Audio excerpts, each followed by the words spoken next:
In today's video tutorial, I'm going to share with you how you can create an Apple Cash card. The Apple Cash card is a digital debit card provided by Apple that allows users to make purchases in stores, online, and in apps using funds from their Apple Cash balance.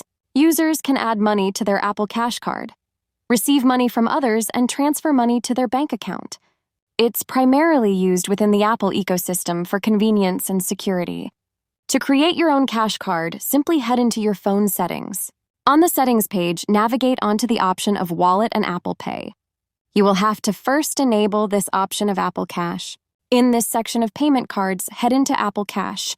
Tap on Continue to proceed. If you receive such a notification that says you couldn't connect to Apple Pay, just get back. Head into your mobile data if you're using cellular data for internet. Navigate onto the option of Wallet. Make sure to enable the wallet data on. And if you're using Wi-Fi, just head into your wallet.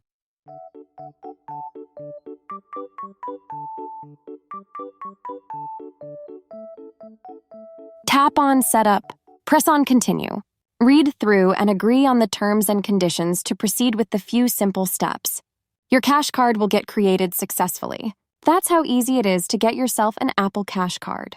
If you have any questions regarding to this tutorial, just let me know in the comments section down below. And if you find this helpful, don't forget to hit that like button, share, and subscribe for more informative tutorials like this one.